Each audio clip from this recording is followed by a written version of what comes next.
I don't know if this is considered a eulogy, but if you knew my mother, it'll all make sense to you. This is kind of me speaking to my mom on behalf of my siblings.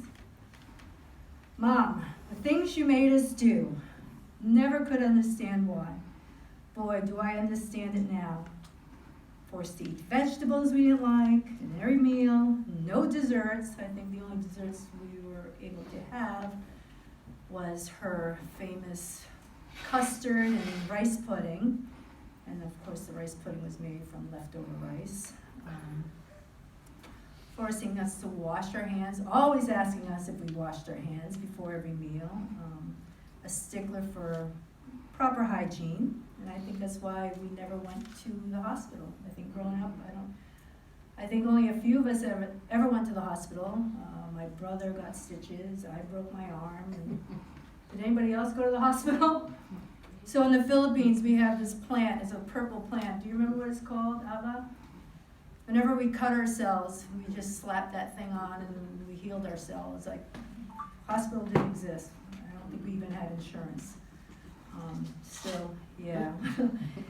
And of course, you know, she had this thing about properly folding towels, and now that I work in the hospitality industry, I understand why. Because if you don't fold the towels perfectly, you can't store them perfectly, and you can't put as many towels in the cabinets. Finally getting that now, so all you young people, fold things correctly. And of course, forcing us to wear wool tights. We'd be in school like this all day long, scratching, right? Always wearing undershirt, t-shirt, no matter how hot it was. You know, we couldn't afford to get sick. If we got a cold, it was slap on the Vicks from head to toe. Like, that was it. Vicks on the feet, neck, up the nose. It's a Filipino thing, I believe. But. So, yeah, and always look nice. I think my mother that was her thing. Pride herself in herself looking nice. Every Sunday, I remember she's in the sewing room sewing a Sunday dress, sewing all our clothes for church and our neighbors and everybody else in the neighborhood. You know, she really pride herself in looking good, and she made sure we always left the house clean. I remember, I think my sister and I always ironing my brother's shirts, their collars. She worked at the Pancake House, and we'd have to iron her little crown thing. I don't even know what it was, or her apron, her bow had to be perfectly ironed. You know, never left the house disheveled. And I don't know if that rubbed off on all of us, because I'm a mess every time I leave the house, but my siblings look good when they leave the house. And behave properly. I think that was the most important thing, to always be respectful and to behave with dignity. And even though there was a few fights she's had with grocery store managers and people she ran into, she didn't take any you-know-what from anyone. So it was kind of ironic she'd tell us to behave properly. It's just to behave properly so people don't look down on you. And I think that was really important, especially for her coming to the States, being a Filipina, and all you North Reading people coming to North Reading. And it was difficult. She definitely was challenged growing up and, raising a family in this town. She persevered. And I'll never forget, if you were ever in a schoolyard fight, do not come home if you didn't win the fight. I just remember that. You just don't come home. If you came home and you came beat, you better go back out there and fight. And I know personally one of my stories, I'm sure my brothers and my sister can share quite a few. When we were living in Passaic in a 2-bedroom apartment, all 8 of us, my father was still in the Philippines, we got into a fight in the schoolyard. It was my brother and myself. I think it was a gang thing, we were on their turf.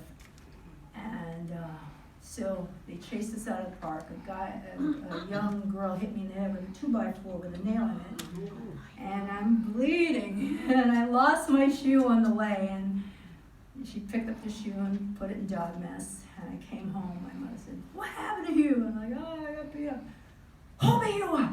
Go back out there." And she goes, "Where's your shoe?" And I said, "Oh, they took it and put it up." she ran out there, picked up the shoe, and I'm gonna imitate my mother the best I can.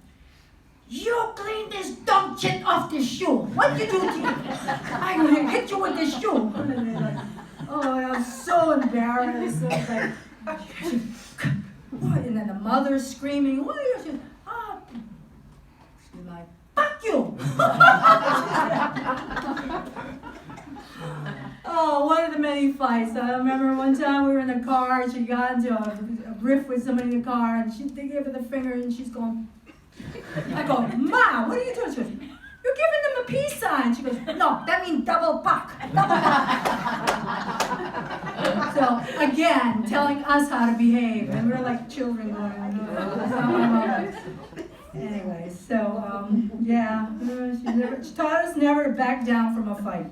Like, fight for what's rightfully yours. And I think to this day we all still do that. So, yeah, these things I think we all remember vividly. And what we learned later on in life, but these were the lessons that were in every fiber of our being. And yeah, it's in us. It's ingrained in us, in her grandchildren. We are who we are because of these life lessons, and I'm proud of it, even the swearing part. I have to admit it was a tough way of growing up, and yeah, I think she also thought so, but I think that was her way, and I think, we look back and we're like, no, some of us are angry, and some of us are, maybe not so forgiving just yet, but I think a lot of us has, especially today, forgiven her for that. But the funny thing is, when you talk to her friends, they always talk about how she had, newspaper clippings or scrapbooks, and she was so proud of everybody. And the funny thing is, I don't think half of us knew that's what she did, because that's not the way she was. We never knew she was always showing everybody pictures of her grandchildren, her children, all her accolades. So it was like, wow, my mother showed you those things? They go, oh yeah, we know all about you. I'm like, what? She goes, oh no, mother talked about you guys all the time. And I was like, gee, Ma, why didn't you tell us these things? And I think we all understood that's just the way she rolled, and it's okay, who she is. I always say my mom is not the mother that you came home to home-baked cookies, but she was always there, and always rooting for us in her own way. And it was a tough way, but it was her way. And I think today she leaves us, but I think she's, like I said, she's in the fiber of all our beings and will remain there. And yeah, if anybody else would like to add, please come up. Thank you everybody for being here. It's been a tough journey for 5 years for all of us, back and forth from Hong Kong to Vegas, from Boston, back and forth, making sure that she got her wish, was to stay in her house that all of us built for my mother. She died in that house peacefully in bed, and for most of us by her side. And that's what she wished for, and that's what she got.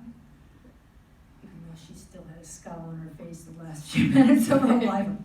I'm not going yet. Anyway, thank you everybody. If anybody would like to say something, please help yourself.